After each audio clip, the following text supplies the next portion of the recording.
नमस्कार दोस्तों। जय श्री कृष्ण। दोस्तों, हमेशा की तरह आज फिर से हाजिर है एक नए वीडियो के साथ।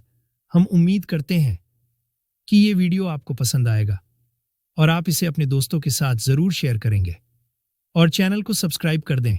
पिछले 2 अध्यायों में परम भगवान श्री कृष्ण ने घोषणा की कि सभी में से भक्ति ही योग या परम पुरुष से मिलन का सर्वोच्च तथापि सरलतम मार्ग है।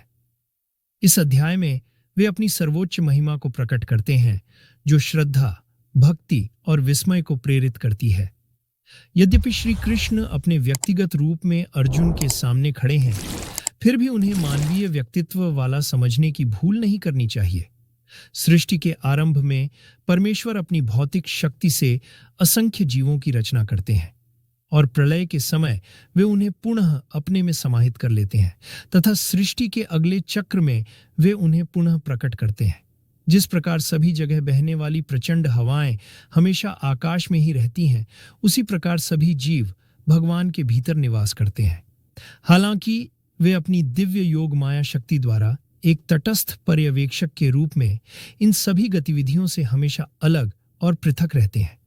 हिंदू देवताओं के भ्रम को दूर करने के लिए श्री कृष्ण बताते हैं कि केवल एक ही ईश्वर है जो पूजा का एकमात्र उद्देश्य है।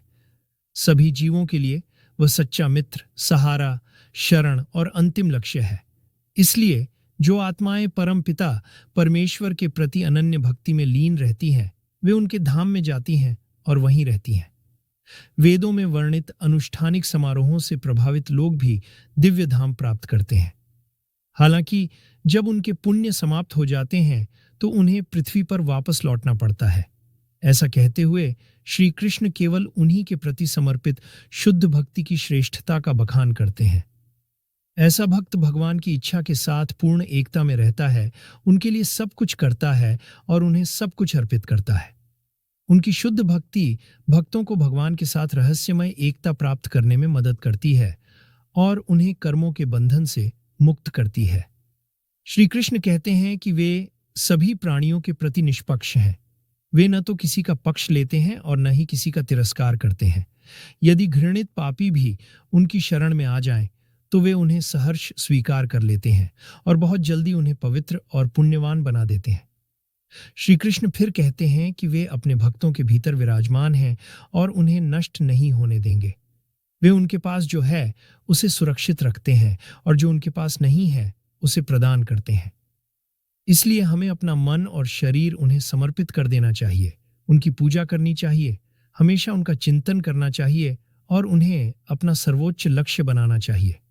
भगवान ने कहा, हे अर्जुन, चूंकि तुम मुझसे ईर्ष्या नहीं करते, अतः अब मैं तुम्हें यह अत्यंत गोपनीय ज्ञान और बुद्धि प्रदान करूंगा जिसे जानकर तुम भौतिक संसार के दुखों से मुक्त हो जाओगे। यह ज्ञान विज्ञानों का राजा है और सभी रहस्यों में सबसे गहरा है। इसे सुनने वालों को यह पवित्र कर देता है। यह प्रत्यक्ष रूप से प्राप्त करने योग्य है, धर्म के अनुसार है, अभ्यास में आसान है और प्रभाव में शाश्वत है। हे शत्रुओं पर विजय पाने वाले, जो लोग इस धर्म में विश्वास नहीं रखते, वे मुझे प्राप्त नहीं कर पाते। वे बार बार जन्म मृत्यु के चक्र में इस संसार में आते रहते हैं। यह संपूर्ण ब्रह्मांड मेरे अव्यक्त रूप में व्याप्त है। सभी जीव मुझ में निवास करते हैं, किंतु मैं उनमें निवास नहीं करता और फिर भी जीव मुझ में नहीं रहते। मेरी दिव्य शक्ति का रहस्य देखो। यद्यपि मैं सभी जीवों का निर्माता और पालन करता हूं, फिर भी मैं उनसे या भौतिक प्रकृति से प्रभावित नहीं होता। ये जान लो कि जैसे सर्वत्र बहने वाली प्रचंड वायु सदैव आकाश में ही स्थित रहती है, उसी प्रकार समस्त जीवात्माएं सदैव मुझ में ही स्थित रहती हैं। एक कल्प के अंत में सभी जीव मेरी आदि भौतिक शक्ति में विलीन हो जाते हैं। अगली सृष्टि के आरंभ में, हे कुंती पुत्र, मैं उन्हें पुनः प्रकट करता हूं। अपनी भौतिक शक्ति पर अधिष्ठाता होकर मैं इन असंख्य रूपों को उनकी प्रकृति के बल के अनुसार बार बार उत्पन्न करता हूं। हे धन विजेता, इनमें से कोई भी कर्म मुझे नहीं बांधता। मैं इन कर्मों से सदैव विरक्त होकर तटस्थ दृष्टा की तरह रहता हूं। हे कुंती पुत्र, मेरे निर्देशन में कार्य करते हुए यह भौतिक शक्ति सभी सजीव और अजीव रूपों को अस्तित्व में लाती है। इसी कारण से भौतिक जगत में परिवर्तन, सृजन, पालन और संहार होते रहते हैं। जब मैं अपने साकार रूप में अवतरित होता हूं, तो भ्रमित व्यक्ति मुझे पहचानने में असमर्थ हो जाते हैं। वे मेरे व्यक्तित्व की दिव्यता को नहीं जानते, क्योंकि मैं सभी प्राणियों का परमेश्वर हूं।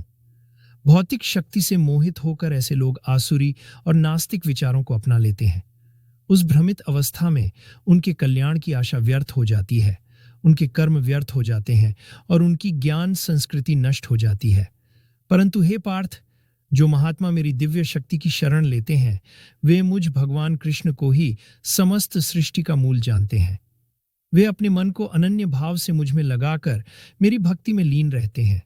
वे सदैव मेरी दिव्य महिमा का गान करते हुए, बड़े दृढ़ संकल्प के साथ प्रयास करते हुए, नम्रता पूर्वक मेरे सामने झुकते हुए, प्रेम पूर्वक, भक्ति पूर्वक मेरी निरंतर पूजा करते हैं।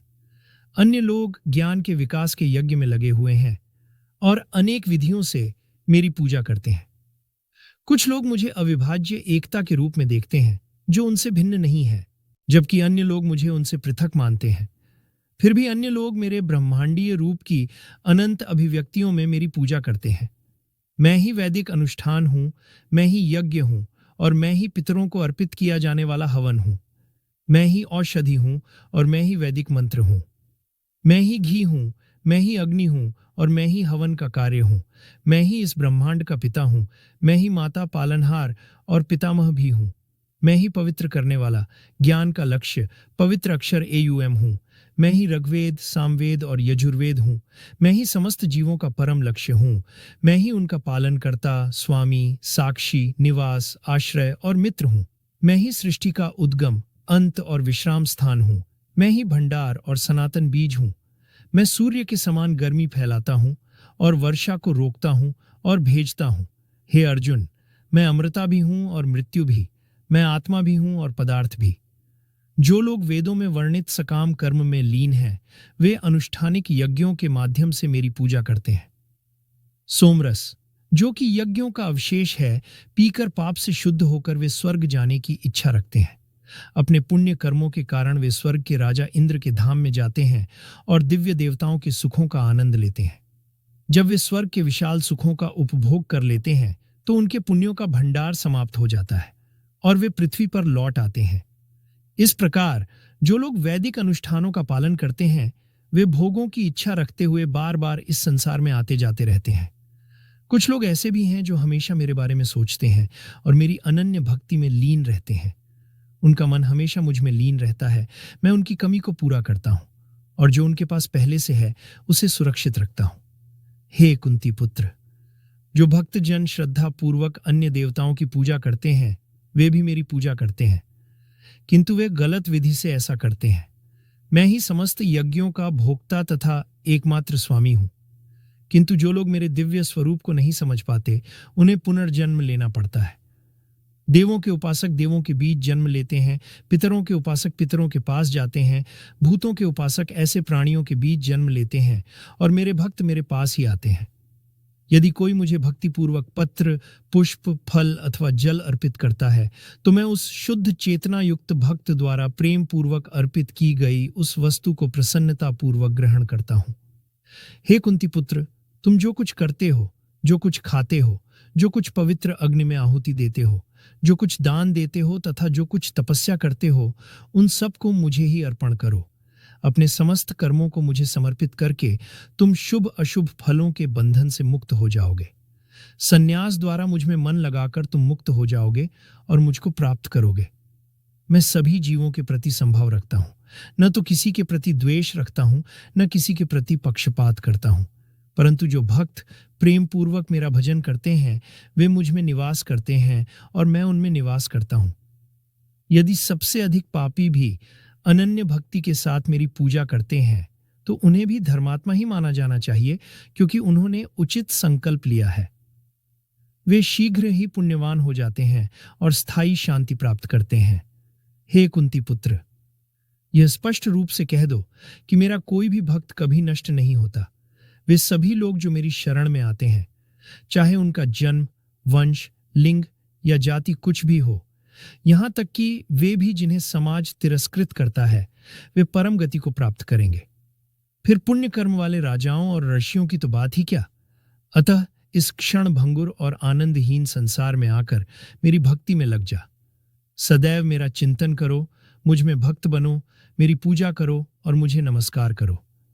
अपना मन और शरीर मुझे समर्पित करके तुम अवश्य ही मेरे पास आओगे। मित्रों, कैसा लगा आपको हमारा यह वीडियो? अच्छा लगा हो हमें ज़रूर बताएं और अपने दोस्तों के साथ भी शेयर करें। हम आपको बहुमूल्य जानकारियां उपलब्ध कराने के लिए समर्पित हैं। हम अपने इस कार्य में उनके समर्थन और सुझाव की अपेक्षा करते हैं ताकि हमारा यह प्रयास और बेहतर हो सके। मित्रों, आज बस इतना ही। मिलते हैं फिर एक नए वीडियो के साथ। तब तक के लिए धन्यवाद। जय श्री कृष्ण।